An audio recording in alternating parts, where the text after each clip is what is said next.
ನೇತ್ರಾವತಿ ನದಿ ತೀರದ ಕೇಸ್ಗೆ ಟ್ವಿಸ್ಟ್ ಮೇಲೆ ಟ್ವಿಸ್ಟ್ ಅನ್ನೋದು ಸಿಗ್ತಾ ಇದೆ. 6 ತಿಂಗಳ ಹಿಂದೆನೆ ಚಿನ್ನಯ್ಯ ಆಂಟಿ ಮೀಟಿಂಗ್ಗಳನ್ನು ಮಾಡಿತ್ತು ಅನ್ನೋದು ಗೊತ್ತಾಗ್ತಾ ಇದೆ. ಸೊ ಇವ್ರುಗಳ ಪರಿಚಯ ನಿನ್ನೆ ಮೊನ್ನೆಯದಲ್ಲ, ಸುಮಾರು 6-7 ತಿಂಗಳಿಂದ ಇವ್ರುಗಳು ಒಟ್ಟಿಗೆ ಇದ್ರು ಅನ್ನೋದು ಗೊತ್ತಾಗ್ತಾ ಇದೆ. ಕೆಲವೊಂದಷ್ಟು ಪ್ಲೇಸಸ್ಗಳಲ್ಲಿ ಮೀಟಿಂಗ್ಗಳನ್ನು ಮಾಡಿದ್ರು ಅನ್ನೋದು ಗೊತ್ತಾಗ್ತಾ ಇದೆ, ಸ್ಟೇ ಆಗಿದ್ರು ಅನ್ನೋದು ಗೊತ್ತಾಗ್ತಾ ಇದೆ. ಅದಕ್ಕೆ ಸಂಬಂಧಪಟ್ಟಂತೆ ಚಿನ್ನಯ್ಯನೇ ಅಲ್ಲಿದ್ವಿ, ಇಲ್ಲಿದ್ವಿ, ಅಲ್ಲಿಗೂ ಹೋಗಿದ್ವಿ, ಇಲ್ಲಿಗೂ ಬಂದಿದ್ವಿ ಅಂತ ಹೇಳಿಕೆಯನ್ನು ಕೊಟ್ಟಿರುವಂತ ಹಿನ್ನೆಲೆಯಲ್ಲಿ ಎಲ್ಲೆಲ್ಲಿ ಹೋಗಿದ್ರಪ್ಪ ಬಾ ತೋರ್ಸು ಅಂತ ಚಿನ್ನಯ್ಯನನ್ನ SIT ಅಧಿಕಾರಿಗಳು ಕರ್ಕೊಂಡು ಬಂದು ಸ್ಥಳ ಮಹಾಜರು ಮಾಡ್ತಾ ಇದ್ದಾರೆ. ಆ ಪೈಕಿ ಇದೀಗ ಉಜಿರೆಯ ಹಳ್ಳಿಮನೆ ಹೋಟೆಲ್ ಹಾಗೂ ರೆಸಾರ್ಟ್ ಒಂದರಲ್ಲಿ ಇವರೆಲ್ಲ ಸೇರ್ಕೊಂಡು ಸಭೆ ಮಾಡಿದ್ರು ಅನ್ನೋದನ್ನ ಚಿನ್ನಯ್ಯ ಹೇಳಿರೋದು. ಇದೇ ಹೋಟೆಲ್ನಲ್ಲಿ ಬುರುಡೆ ಕೇಸ್ ಬಗ್ಗೆ ಪ್ಲಾನ್ ಮಾಡಿದ್ರು ಅಂತೆ. ಚಿನ್ನಯ್ಯನ ಜೊತೆಗೆ ಗಿರೀಶ್ ಮಟ್ಟಣ್ಣನವರ್, ವಿಠಲ ಗೌಡ ಸಭೆಯನ್ನ ಮಾಡಿದ್ರಂತೆ. 6 ತಿಂಗಳ ಹಿಂದೆ ಇದೇ ಹೋಟೆಲ್ನಲ್ಲಿ ಚಿನ್ನಯ್ಯ ತಂಗಿದ್ನಂತೆ. SIT ವಿಚಾರಣೆ ವೇಳೆ ಈ ಮಾಹಿತಿಯನ್ನ ಚಿನ್ನಯ್ಯ ಹೇಳ್ಕೊಂಡಿದ್ದಾನೆ. ಹೀಗಾಗಿ ನಿನ್ನೆ ಇದೇ ಹೋಟೆಲ್ನಲ್ಲಿ SIT ಮಹಾಜರು ಮಾಡಿದೆ. ಬಾರಪ್ಪ ತೋರ್ಸಪ್ಪ ಯಾವ ಹೋಟೆಲು ಈ ರೂಮ ಅಂತೆಲ್ಲ ಸ್ಥಳ ಮಹಾಜರು ಮಾಡಲಾಗಿದೆ. ಮಹಾಜರು ಮಾಡಿ ಮಾಹಿತಿಯನ್ನ ಸಂಗ್ರಹಿಸಿದೆ SIT. ನೋಡಿ, ಈಗ ಚಿನ್ನಯ್ಯನ ಮೇಲೆ ಇನ್ನುಳಿದವರು ತಿರುಗಿ ಬಿದ್ದುಬಿಟ್ಟಿದ್ದಾರೆ. ಅವ್ನು ಫುಲ್ ಸುಳ್ಳು ಹೇಳ್ತಾ ಇದ್ದಾನೆ, ಆತ ಉಲ್ಟಾ ಹೊಡಿತಾ ಇದ್ದಾನೆ ಅಂತ. ಬಟ್ ಚಿನ್ನಯ್ಯ ಮಾತ್ರ ನನ್ನನ್ನು ಎಲ್ಲರೂ ಸೇರಿ ಒತ್ತಡವನ್ನು ಹೇರಿದ್ರು, ಹೀಗೆ ಸ್ಟೇಟ್ಮೆಂಟ್ ಕೊಡು, ವಿಡಿಯೋ ರೆಕಾರ್ಡ್ ಮಾಡೋಣ, ಬ್ಲೂ ಪ್ರಿಂಟ್ ತಯಾರು ಮಾಡ್ಕೊಂಡಿದ್ರಂತೆ. ಎಲ್ಲೆಲ್ಲಿ ಶವ ಹೂತಾಕಿತ್ತು ಅಂತ ಮೊದಲನೇ ಯೋಚನೆ ಮಾಡಿ ಬ್ಲೂ ಪ್ರಿಂಟನ್ನು ತಯಾರು ಮಾಡಿದ್ರು. ಈ ಎಲ್ಲ ವಿಚಾರಗಳು ಕೂಡ ಈಗ ಬಯಲಿಗೆ ಬರ್ತಾ ಇರೋದು. ಇಲ್ಲಿ ಯಾರ ಆರೋಪ ಸತ್ಯ, ಯಾರ ಆರೋಪ ಸುಳ್ಳು, ಯಾರು ಡ್ರಾಮಾ ಮಾಡ್ತಾ ಇದ್ದಾರೆ, ಇದೆಲ್ಲವೂ ಕೂಡ ಇನ್ನೂ ಪ್ರಶ್ನೆನೇ. ಚಿನ್ನಯ್ಯ ಹೇಳ್ತಾ ಇರೋದಿಲ್ಲ ಸತ್ಯ ಅಂತ ನಂಬೋದಕ್ಕೆ SITನೂ ತಯಾರಿಗಿಲ್ಲ, ಅಥವಾ ಇನ್ನುಳಿದವರು ಹೇಳ್ತಾ ಇರೋದು ಸತ್ಯ ಅಂತ ನಂಬೋದಕ್ಕೆ SIT ತಯಾರಿಲ್ಲ. ಸೊ ಆ ಕಾರಣಕ್ಕಾಗಿ ನಿಧಾನವಾದ್ರೂ ಪರವಾಗಿಲ್ಲ, ಸತ್ಯ ಅನ್ನೋದು ಹೊರಗೆ ಬರಬೇಕು ಅನ್ನುವಂಥ ನಿಟ್ಟಿನಲ್ಲಿ SIT ಪ್ರಯತ್ನವನ್ನು ಪಡ್ತಾ ಇರೋದು. ಯಾಕೆ ಅಂತಂದರೆ, ಚಿನ್ನಯ್ಯ ನಿನ್ನೆ ಮೊನ್ನೆ ತನಕ ಹೇಳ್ತಿದ್ದಿದ್ದೆ ಬೇರೆ, ಆತ ಬರೆದು ಕೊಟ್ಟಿದ್ದ, ಅದರಲ್ಲಿ ಈಗ ಉಲ್ಟಾ ಹೊಡಿತಾ ಇದ್ದಾನೆ. ಇನ್ನುಳಿದವರು ಆತ ಹೇಳ್ತಿರೋದು ಸುಳ್ಳು ಅಂತ ಅಂತಿದ್ದಾರೆ. ಇದರ ನಡುವೆ ಇವರೆಲ್ಲ ಒಂದೇ ಗ್ಯಾಂಗು ಅನ್ನೋದು ಗೊತ್ತಾಗಿದೆ. ದೆಹಲಿಗೆ ಹೋಗಿದ್ದಾರೆ, ಬೆಂಗಳೂರಿನಲ್ಲಿದ್ದಾರೆ, ಮಂಗಳೂರಿಗೆ ಹೋಗಿದ್ದಾರೆ, ಹಲವು ಕಡೆಯಲ್ಲಿ ರೂಮ್ಗಳನ್ನು ಮಾಡಿದ್ದಾರೆ, ರೆಸಾರ್ಟ್ಗಳನ್ನು ಮಾಡ್ಕೊಂಡಿದ್ದಾರೆ, ಚರ್ಚೆಗಳನ್ನು ಮಾಡ್ಕೊಂಡಿದ್ದಾರೆ. ಏನು ಚರ್ಚೆ ಮಾಡಿದ್ರು, ಯಾತಕ್ಕಾಗಿ ಚರ್ಚೆ ಮಾಡಿದ್ರು, ಇನ್ನೂ ಯಾರೆಲ್ಲ ಭಾಗಿಯಾಗಿದ್ರು, ಎಲ್ಲವೂ ಕೂಡ ಪ್ರಶ್ನೆ ಇದೆ. ಇವಾಗ ಮತ್ತಷ್ಟು ಮಾಹಿತಿಯನ್ನು ನೀಡ್ತಾರೆ ನಮ್ಮ ಪ್ರತಿನಿಧಿ ಆದಿತ್ಯ. ಲೈವ್ನಲ್ಲಿ ಜಾಯ್ನ್ ಆಗ್ತಾ ಇದ್ದಾರೆ. ಆದಿತ್ಯ, ಈ ಪ್ರಕರಣದಲ್ಲಿ ತನಿಖೆ ಚುರುಕು ಪಡ್ಕೊಳ್ತಾ ಇದ್ದ ಹಾಗೇನೆ ಒಂದೊಂದೇ ಸತ್ಯಾಂಶಗಳು ಹೊರಗೆ ಬರ್ತಾ ಇದೆ. 6 ತಿಂಗಳಿಂದ ಇವ್ರುಗಳೆಲ್ಲರೂ ಪರಿಚಯ ಅನ್ನೋದು ಗೊತ್ತಾಗ್ತಾ ಇದೆ. ಈಗ ಇನ್ನೊಂದು ಹೊಸ ಹೆಸರು ಕೂಡ ಇಲ್ಲಿ ಉಲ್ಲೇಖ ಆಗಿರೋದನ್ನು ನಾವು ಗಮನಿಸ್ತಾ ಇದ್ದೀವಿ. ಈ ಷಡ್ಯಂತ್ರದಲ್ಲಿ ಬೇರೆ ಬೇರೆಯವರು ಭಾಗಿಯಾಗಿದ್ದಾರೆ ಅಂತ ಏನು ಹೇಳ್ತಿದ್ದಾರೆ ಅದರಲ್ಲಿ. ಸೊ ಇವರ ಪಾತ್ರ ಏನು ಅನ್ನೋದ್ರ ಬಗ್ಗೆ ಏನಾದರೂ ಮಾಹಿತಿ ಇದೆಯಾ? ನಿನ್ನೆ ಸ್ಥಳ ಮಹಾಜರು ಸಂದರ್ಭದಲ್ಲಿ ಇನ್ನೂ ಏನೆಲ್ಲ ಮಾಹಿತಿ ಸಿಕ್ಕಿದೆ ಆದಿತ್ಯ? ನೀತಿ, ಹೌದು. ಈ ಚಿನ್ನಯ್ಯ ಮತ್ತು ಈ ಗ್ಯಾಂಗ್ ಏನಿದೆ, ಈ ಪ್ರಕರಣಕ್ಕೆ ಸಂಬಂಧಪಟ್ಟ ಹಾಗೆ ಇವರು ಎಲ್ಲಿ ಮೀಟ್ ಆಗಿದ್ರು ಅನ್ನುವಂಥದ್ದನ್ನು ಕೆದಕೋದಕ್ಕೆ ಹೋದಂಥ SIT ನಿನ್ನೆ ಪ್ರಮುಖವಾಗಿ ಉಜಿರೆಯ ಹಳ್ಳಿಮನೆ ಹೋಟೆಲ್ನಲ್ಲಿ ಅವರು ಮಹಜರನ್ನ ಮಾಡಿದ್ದಾರೆ. ಮಹಜರು ಅಂದರೆ, ಈ ಚಿನ್ನಯ್ಯ ಯಾವಾಗ ತಮಿಳುನಾಡಿಂದ ಇಲ್ಲಿಗೆ ಬಂದೋ ಅದಾದ ಬಳಿಕ ಆತ ಉಜಿರೆ ಭಾಗದಲ್ಲಿ ಕೂಡ ಕೆಲಸ ಮಾಡ್ತಾ ಇದ್ದ. ಆತ ಕೆಲಸ ಮಾಡ್ತಾ ಇದ್ದ ವಿಚಾರ ಈ ಟೀಮ್ಗೆ ಸಂಬಂಧಪಟ್ಟವರಿಗೆ ಆ ಮಾಹಿತಿ ಬರುತ್ತೆ. ಈತ ಧರ್ಮಸ್ಥಳ ಗ್ರಾಮದಲ್ಲಿ ಬಹಳ ವರ್ಷಗಳ ಹಿಂದೆ ಇದ್ದ, ಇತರ ಶವಗಳನ್ನು ಹೂತು ಹಾಕ್ತಾ ಇದ್ದ ಅನ್ನುವಂಥದ್ದು ಇವರ ಗಮನದಲ್ಲಿರುತ್ತೆ. ಸೊ ಆತನ ನೋಡಿದ ಸಂದರ್ಭ ಇವರಿಗೆ ಆತನ ನೆನಪಾಗುತ್ತೆ.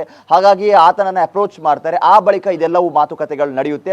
ಒಂದು ಹಂತದ ಮಾತುಕತೆಗಳು ನಡೆದು ಈ ತರ ಒಂದು ಘಟನೆ ಇದೆ ಅನ್ನುವಂತ ಒಂದು ವಿಚಾರ ಗೊತ್ತಾದ ಬಳಿಕ ಈತನನ್ನ ಕರೆಸಿ ಅದೇ ಉಜಿರೆಯ ಹಳ್ಳಿಮನೆ ಹೋಟೆಲ್ನಲ್ಲಿ ಮಾತುಕತೆಯನ್ನ ಈ ಟೀಮ್ ನಡೆಸುತ್ತೆ ಅನ್ನುವಂತ ಮಾಹಿತಿ ಇದೆ. ಅಂದ್ರೆ ಈ ಟೀಮ್ ಅಂದ್ರೆ ಪ್ರಮುಖವಾಗಿ ಗಿರೀಶ್ ಮಟ್ಟಣ್ಣನವರ್, ಸೌಜನ್ಯವರ ಮಾವ ವಿಠಲ್ ಗೌಡ ಸೇರಿದಂತೆ ಇವರೆಲ್ಲರೂ ಕೂಡ ಸೇರಿ ಚಿನ್ನಯ್ಯನ ಜೊತೆಗೆ ಮೀಟಿಂಗ್ ಅನ್ನ ಮಾಡ್ತಾರೆ ಅನ್ನುವಂತ ಮಾಹಿತಿ ಇದೆ. ಸೊ ಇಲ್ಲಿಂದ ಈ ಪ್ಲಾನ್ ಅಂದ್ರೆ ಡೆವಲಪ್ ಆಗ್ತಾ ಹೋಗುತ್ತೆ ಅಂತ, ಈ ತರ ಒಂದು ಘಟನೆ ಇದೆ ಅನ್ನೋದ್ರ ಬಗ್ಗೆ ಆತನಿಂದ ಒಂದಿಷ್ಟು ಪ್ರಮುಖ ಮಾಹಿತಿಗಳನ್ನ ತಿಳಿದುಕೊಳ್ಳುವ ರೀತಿಯಲ್ಲಿ ಇಲ್ಲಿ ಬಂದು ಮೀಟಿಂಗ್ ಆಗಿತ್ತು ಅನ್ನುವಂಥ ರೀತಿಯಲ್ಲಿ ಇತ್ತು. ಅಂದ್ರೆ ಆತನಿಂದಲೇ ಏನೆಲ್ಲ ಆತ ಮಾಡಿದ್ದ, ಅಲ್ಲಿ ಯಾವ ತರ ಎಲ್ಲ ಶವಗಳನ್ನ ಹೂತು ಹಾಕಲಾಗಿತ್ತು, ಅಲ್ಲಿ ಏನಾದರೂ ಅನಧಿಕೃತವಾಗಿ ಶವಗಳನ್ನ ಹೂತು ಹಾಕ್ತಾ ಇದ್ರ ಅಥವಾ ಅಧಿಕೃತವಾಗಿ ಹೂತು ಹಾಕ್ತಾ ಇದ್ರ, ಈ ಎಲ್ಲದರ ಬಗ್ಗೆ ಕೂಡ ಆತನಿಂದ ಮಾಹಿತಿಯನ್ನ ಪಡಿತಾ ಇದ್ರು. ಸೊ ಇಲ್ಲೇ ಪ್ರಮುಖವಾಗಿ ಈ ಪ್ಲಾನ್ಗೆ ಸಂಬಂಧಪಟ್ಟ ಹಾಗೆ ಒಂದು ದೊಡ್ಡ ಮೀಟಿಂಗ್ ಮೊದಲ ಬಾರಿಗೆ ಅಲ್ಲಿ ನಡೆಯೋದು ಅನ್ನುವಂಥ ಒಂದು ಮಾಹಿತಿ ಕೂಡ ಇದೆ. ಹಾಗಾಗಿ SIT ನಿನ್ನೆ ಆತನನ್ನ ಅಲ್ಲಿ ಕರ್ಕೊಂಡು ಹೋಗಿ ಅಲ್ಲಿ ಮಹಜರು ಪ್ರಕ್ರಿಯೆಯನ್ನ ನಡೆಸಿದೆ. ಸೊ ಅಲ್ಲಿ ಯಾರೆಲ್ಲ ಬಂದಿದ್ರು, ಯಾರೆಲ್ಲ ಮೀಟಿಂಗ್ ಅಲ್ಲಿ ಭಾಗಿಯಾಗಿದ್ರು, ಏನೆಲ್ಲ ವಿಚಾರಗಳನ್ನ ಚರ್ಚೆ ಮಾಡಿದ್ರು, ಆ ಬಳಿಕ ಅವರು ಎಲ್ಲಿ ಹೋದ್ರು, ಇದೆಲ್ಲದರ ಬಗ್ಗೆ ಕೂಡ ಚಿನ್ನಯ್ಯ ಮಾಹಿತಿ ನೀಡಿದ್ದಾನೆ ಅನ್ನುವಂಥ ವಿಚಾರಗಳು ಕೂಡ ಸದ್ಯ ತಿಳಿದು ಬಂದಿದೆ. ಸೊ ಏನು ಡೇ 1 ಇಂದ ಈ ಒಂದು ಪ್ಲಾನ್ ಕ್ರಿಯೇಟ್ ಆಯಿತು ಅಂದ್ರೆ ಇದು 6 ತಿಂಗಳ ಹಿಂದಿನ ಕತೆ.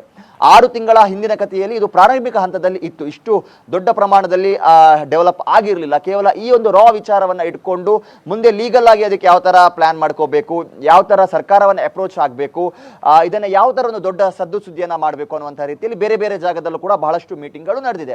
ಆದರೆ ಈ ಪ್ರಾರಂಭಿಕ ದಿನಗಳಲ್ಲಿ ಆತನಿಗೆ ಉಳಿದುಕೊಳ್ಳೋದಕ್ಕೆ ಎಲ್ಲ ಅವಕಾಶವನ್ನ ಮಾಡಿಕೊಡಲಾಗಿತ್ತು. ಹಾಗಾಗಿ ಇದು ಬಹಳ ಗಂಭೀರವಾಗಿ SIT ಪರಿಗಣಿಸಿತ್ತು. ಹಾಗೆ ನಿನ್ನೆ ಹೋಗಿ ಅವರು ಅಲ್ಲಿ ಸ್ಥಳ ಮಹಾಜರು ನಡೆಸಿದ್ದಾರೆ. ಸೊ ಬೇರೆ ಎಲ್ಲ ಜಾಗಗಳಿಗೆ ಸಂಬಂಧಪಟ್ಟ ಹಾಗೆ ಇಲ್ಲಿ ಬಹಳ ಬೇಗ ಮಹಾಜರು ಪ್ರಕ್ರಿಯೆ ನಡೆದಿದೆ. ಜಾಸ್ತಿ ಟೈಮ್ ಅವರು ತೆಗೆದುಕೊಂಡಿಲ್ಲ. ಕೇವಲ ಅಲ್ಲಿ ಆತ ಉಳಿದಿದ್ದ ಅನ್ನೋದನ್ನ ಮಾತ್ರ ಅವರು ಮಹಾಜರು ಮಾಡಿದ್ದಾರೆ. ಅಲ್ಲೇನು ಈ ಬುರುಡೆಯನ್ನು ತಂದು ಕೊಟ್ಟಿರೋದು ಅಥವಾ ಅಲ್ಲಿ ಬೇರೆ ಬೇರೆ ದಾಖಲೆಗಳನ್ನ ತಂದು ಕೊಟ್ಟಿರೋದು ಅಂಥದ್ದೇನೂ ನಡೆದಿಲ್ಲ. ಸಾಮಾನ್ಯವಾಗಿ ಚಿನ್ನಯ್ಯ ಅನ್ನುವಂಥ ವ್ಯಕ್ತಿ ಏನೋ ಈ ಹಿಂದೆ ಇಲ್ಲಿಂದ ಹೋಗಿದ್ನೋ ಆತ ಮತ್ತೆ ಊರಿಗೆ ವಾಪಸ್ ಬಂದಂಥ ಸಂದರ್ಭ ಅಂದ್ರೆ ಈ ಪ್ರಕರಣ ಸಂಬಂಧ ಯಾವಾಗ ವಾಪಸ್ ಬರ್ತಾನೋ ಹಾಗಾಗಿ ಆತ ಇದೇ ವಿಠಲ್ ಗೌಡ ಅವರ ಮೂಲಕ ಗಿರೀಶ್ ಮಠನ್ ಅವರ ಸಂಪರ್ಕಕ್ಕೆ ಬಂದಿದ್ದಾನೆ ಅನ್ನುವಂಥ ಒಂದು ಮಾಹಿತಿ ಇತ್ತು. ಹಾಗಾಗಿ ಅದರ ಆಧಾರದಲ್ಲಿ ಅಲ್ಲಿ ಮೀಟಿಂಗ್ ನಡೆದಿದೆ ಅನ್ನುವಂಥ ಮಾಹಿತಿ ಇದೆ. ಸೊ ಅಲ್ಲಿ ಆ ಮೀಟಿಂಗ್ ನಡೆದು ಬಳಿಕ ಅದು ಡೆವಲಪ್ ಆಗ್ತಾ ಹೋಯಿತು. ಆ ಬಳಿಕ ಆತನಿಗೆ ಮೈಷಿರಿ ತಿಮರೋಡಿ ಅವರ ನಿವಾಸದಲ್ಲಿ ಹೆಚ್ಚಿನ ಕಾಲ ಆತನಿಗೆ ಆಶ್ರಯವನ್ನು ಕೂಡ ನೀಡಲಾಗಿತ್ತು.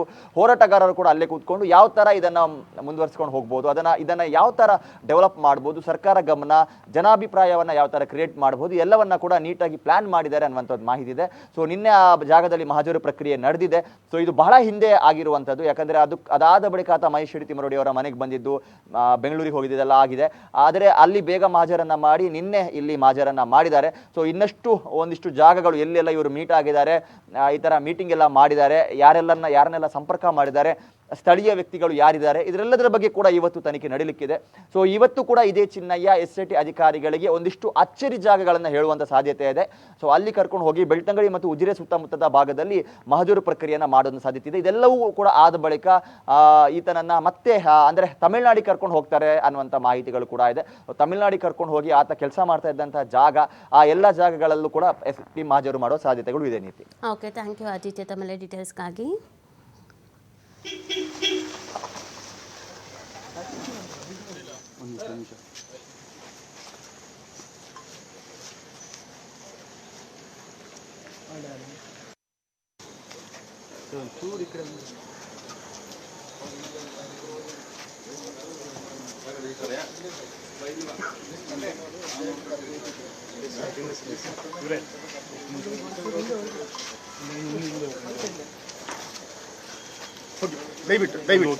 ಅವ್ರು ಹೇಳೋದು ನಮಗೆ ಕೇಳೋದು ಸ್ವಲ್ಪ ಹಿಂದೆ ಎಲ್ಲ ರೆಕಾರ್ಡಿಂಗ್ ಆಗಬೇಕು, ಮಾತಾಡೋದೆಲ್ಲ ರೆಕಾರ್ಡ್ ಆಗಬೇಕು. ದಯವಿಟ್ಟು